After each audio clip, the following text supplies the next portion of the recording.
레위기의 말씀을 보다가 갑자기 잠언의 말씀으로 왔는데요. 레위기에서 우리가 5가지 제사를 배웠습니다. 지난 금요일 날 5번째 속건제의 마지막 부분까지 설명을 드렸는데 기도를 하면서 갑자기 오늘 말씀을 좀 전해야 되겠다는 마음이 들어서 잠언의 말씀을 보게 되는데요. 자, 여러분 잠언 1장을 좀 한번 잠시 살펴보시죠. 잠언 1장 7절부터 9절까지 보겠습니다. 잠언 1장 7절. 여호와를 경외하는 것이 지식의 근본이거늘 미련한 자는 지혜와 훈계를 멸시하느니라. 내 아들아, 내 아비의 훈계를 들으며 내 어미의 법을 떠나지 말라. 이는 내 어머니 머리에 아름다운 관이요 내 목에 금사슬이니라. 아멘. 지금 여기 7절부터가 잠언의 본격적인 이야기인데요. 잠언을 시작하면서 첫 말씀이 여호와를 경외하라는 겁니다. 여호와를 경외하라는 것. 그 다음에 8절 보면 아비와 어미의 법을 잘 듣고 떠나지 말라 하는 거예요. 그러니까요, 첫 번째 이야기는 하나님을 경외하라는 이야기이고, 두 번째 이야기는 부모가 하는 말씀을 잘 듣고 그걸 떠나지 않고 그 안에서 살라고 하는 얘기예요. 자, 그러면 여호와를 경외하라는 말과 부모의 말씀을 잘 듣고 따르라는 이 말씀 생각해 보면 퍼뜩 여러분 떠오르는 게 없습니까? 뭘 생각할 수 있을까요? 십계명이죠. 십계명의 첫 번째부터 네 번째는 여호와를 경외하라는 것을 가르치는 내용이에요. 5번째부터 10번째까지는 사람과 사람 사이에 지켜야 할 법인데, 그것도 결국은 부모를 잘 공경하는 것부터 시작이 되는 거예요. 그러면 이 잠언이라는 게 뭐냐? 한마디로 말씀을 드리면 십계명을 더 쉽게 풀어서 저와 여러분에게 가르쳐 주면서 그 십계명의 의미가 뭔지, 또 그 십계명의 말씀을 따라 살면서 깨달은 교훈이 뭔지, 이런 것들을 모아가지고 저와 여러분에게 전해주는 이야기예요.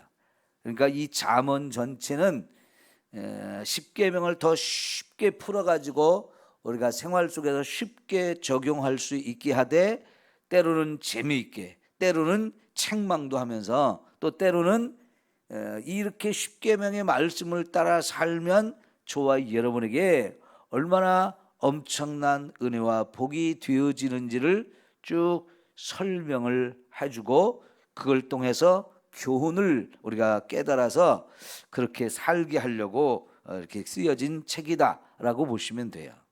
그래서 이 잠언서의 첫 번째 시작하면서 첫째는 여호와를 경외하라는 것이고, 두 번째는 내 부모를 잘 공경하라는 이야기인데요. 자, 여러분 생각해 보세요. 왜 우리가 여호와를 경외해야 할까요? 왜 우리가 여호와를 경외해야 될까? 첫째는 그 하나님이 온 세상 만물을 창조하신 분이기 때문에 그래요. 그분에 의해서 창조된 피조물인 저와 여러분은 나를 지으신 하나님을 찬양해야 되는 거죠. 그분을 높이고 그분을 따르고 그분의 말씀대로 살아가는 거, 이게 지극히 당연한 거예요. 두 번째는 그 하나님이 죄 가운데 빠져서 죽을 수밖에 없는 저와 여러분을 구원해 주셨기 때문에 구원받은 저와 여러분은 하나님을 또 경외하면서 살아야 하는 거지요. 그리고 그 하나님이 저와 여러분을 자신의 모든 걸 다 쏟아부어서 사랑하기 때문에 저와 여러분도 하나님을 사랑하고 경외하는 것이다 라고 말할 수 있어요. 자, 그런데 그렇게 한편으로는 하나님을 경외하면서 또 우리에게는 하나님과 비슷한 존재가 있는데 그분이 바로 우리의 부모님이에요. 하나님은 저와 여러분을 이 세상에 보내실 때 우리 부모님을 통해서 제가 이 세상에 태어나게 해주셨고요. 그 부모라고 하는 분들이 저와 여러분을 자신의 모든 걸 다 쏟아부어서 양육해 주었기 때문에 저와 여러분은 부모님의 말씀에 순종하며 살아야 합니다. 그런데 그 부모님의 말씀이 결국은 누구의 말씀과 통하느냐? 하나님의 말씀과 통해요. 여러분, 세상의 부모는 자녀들한테 나쁜 걸 가르치려고 하는 부모가 없어요. 부모는 언제나 자녀들에게 최고의 가르침을 주려고 하지요. 가장 좋은 것을 가르치고 바른 것을 가르치려고 하죠. 그런데 그 가장 좋은 것과 바른 것은 결국은 하나님이 말씀하신 것과 뜻이 통해요. 그래서 여러분, 우리가 하나님을 경외한다면 당연히 우리는 부모의 말씀에 공경하면서 사는 것이 지극히 당연한 것이죠. 그리고 나면 나머지 계명이 다 이 속에 담겨 있어서 나머지 계명도 다 지키는 것과 같이 되어지는 거지요. 자, 그런데요, 여기 1장 7절에 보니까 여호와를 경외하는 것은 뭐라고 그랬어요? 지식의 근본이다. 그 다음에 미련한 자는 지혜와 훈계를 멸시하느니라. 미련하다는 얘기는 결국 여호와를 경외할 줄 모르는 사람이에요. 그러니까 여호와를 경외하면 우리는 끊임없이 뭔가를 배워가지고 그 배운 것을 따라서 출세도 하고 이 세상의 삶을 지혜롭게 살게도 되어지는데요. 그 우리가 배워야 되는 모든 지식과 지혜는 결국 하나님으로부터 오는 거지요. 왜냐하면 하나님이 지혜로우신 분이기 때문에. 그 하나님이 저와 여러분에게 가르쳐 주실 때 저와 여러분이 가장 바른 것을 알고 바른 것을 깨닫게 되어지거든요. 그럼 여러분, 하나님이 저와 여러분에게 가르쳐 준 것을 딱 모아서 핵심으로 정리한 게 결국은 십계명이에요. 이 십계명만 제대로 알고 십계명만 제대로 따라 살면 우리의 인생이 알아야 될 모든 것이 다 거기에 들고 가장 좋은 것, 가장 바른 것이 다 거기에 담겨 있는데 그것을 아는 것이 지식이고 그것을 깨닫는 것이 지혜라고 볼 수 있어요. 그런데 하나님을 경외하지 않는 이 미련한 인생들은 하나님이 주신 그 지혜와 훈계를 다 멸시하고 제멋대로 살죠. 지가 잘난 줄 알고 살아요. 이제 내 아들아 내 아비의 훈계를 들으며 내 어미의 법을 떠나지 말라 그랬는데요. 하나님을 경외하는 자는 당연히 부모를 공경하며 살게 되죠. 그래서 부모는 자식을 낳아가지고 또 가장 좋은 것, 가장 바른 것을 가르치는데 그게 결국은 하나님이 주신 말씀과 같은 얘기예요. 자, 그래서 이렇게 부모가 주신 말씀을 따라 살고 하나님이 주신 지혜를 가지고 살면 그게 뭡니까? 내 머리에 아름다운 관이 되고 내 목에 금사슬을 두른 것과 같다. 우리를 영화롭게 하고 우리를 아름답게 빛나는 존재가 되게 해준다는 거죠. 자, 8장으로 이제 가보셔서 자, 여호와를 경외하는 것을 또 다른 의미로 우리에게 가르쳐 주는데 1장 7절에서는 여호와를 경외하는 것이 지식의 근본이다 그렇게 가르쳤으면 여기서는 여호와를 경외하는 것은 악을 미워하는 것이다 그랬어요. 지식과 지혜, 하나님이 우리에게 주신 가르쳐준 말씀들, 그것은 죄의 길로 가지 말라는 거예요. 그러면 하나님을 경유하는 자는 당연히 악을 미워하는 것이 되겠죠. 그 악을 미워하면 결국은 죄의 길로 가지 않게 되지요. 하나님께서는 이 죄의 길로 가는 자를 미워하셔요. 그래서 그 다음에 하시는 말씀이 나는 교만과 거만과 악한 행실과 패역한 입을 미워하느니라. 하나님이 미워하는 것, 이게 바로 죄거든요. 그러니까 하나님을 경유한다는 것은 하나님이 미워하는 그 악을 나도 미워하는 거예요. 그 하나님이 미워하는 것, 구체적으로 얘기하면 교만한 것, 거만한 것, 악한 행실, 그리고 패역한 입, 이런 것들을 하나님이 미워하기 때문에 하나님을 경유하는 저와 여러분도 이런 것을 미워하면서 살아야 된다는 거지요. 그런데 14절과 16절까지 내용은 나는 계략과 참 지식이 있으며 나는 병철이라 내게 능력이 있음으로 그랬어요. 하나님이 지혜의 근본이 되시는 분이에요.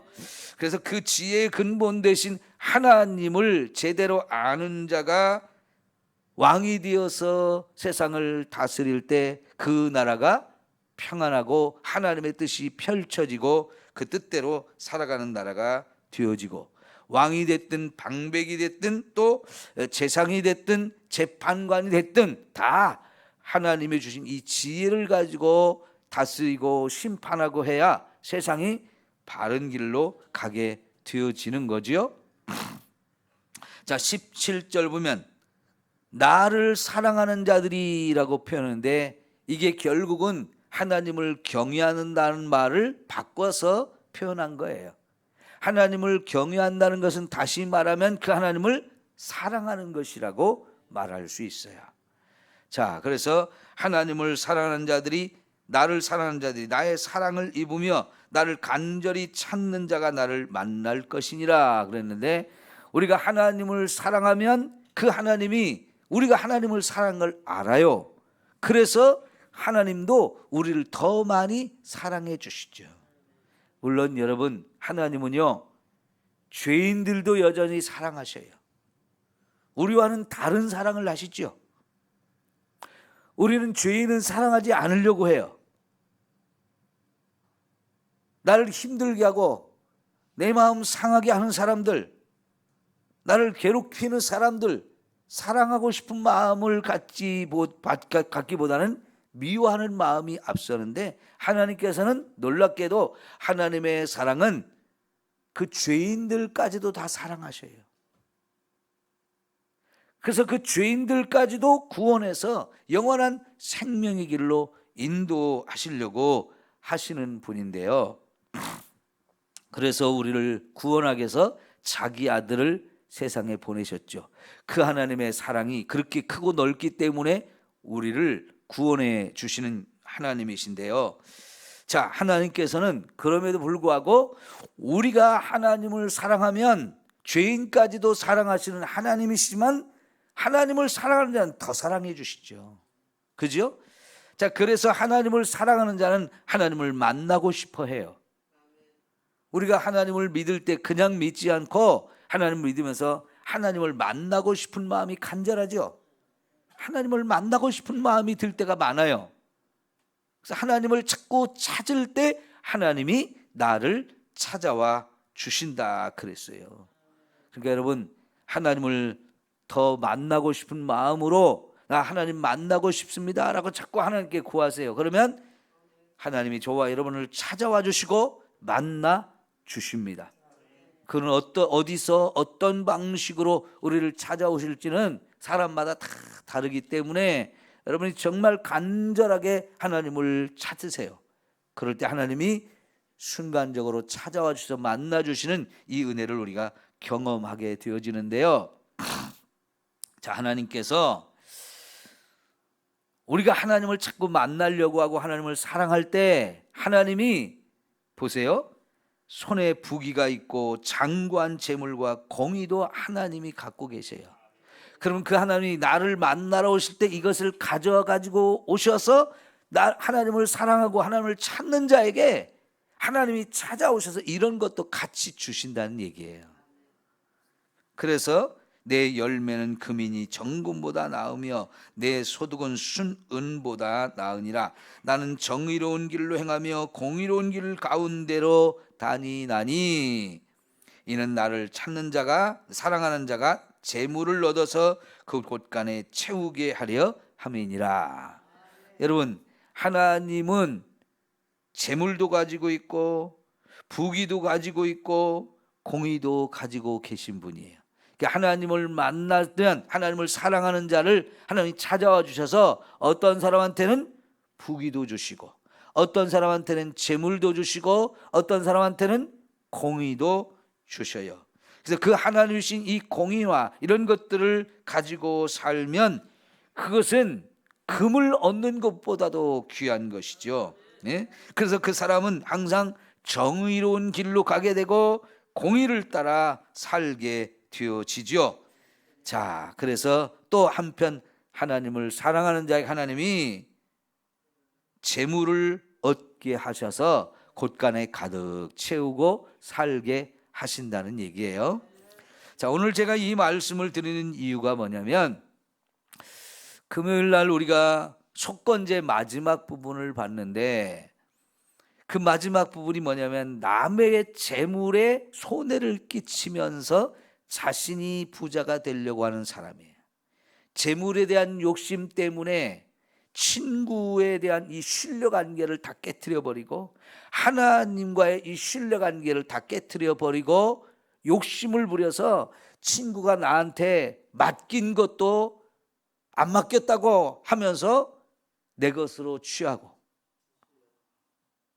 전당물로 잡은 가난한 사람들이 나한테 전당물을 맡기고 돈을 빌려갔을 때 그 사람은 정말 열심히 일해가지고 돈을 벌어서 이 돈을 갚으러 왔는데 빌려준 돈만 받는 게 아니고 전당 잡았던 물건까지 뚝 지침이 떼고 난 그거 안 맡았다고 하면서 그걸 꿀꺽 삼키는 이 악한 죄. 도둑질을 하고 남의 것을 착취해서라도 내가 가지려고 하고 길에서 남이 잃어버린 물건을 주워가지고도 나는 그런 거 주운 적 없다고 하면서 맹세까지 하는 이런 모든 죄 깨달으면 하나님 앞에 와서 제사를 드리라고 그랬죠. 이게 다 욕심 때문에 짓는 죄죠. 물질을 얻어서 혼자 부유하게 내 배만 두드리며 살려고 했던 이 죄잖아요.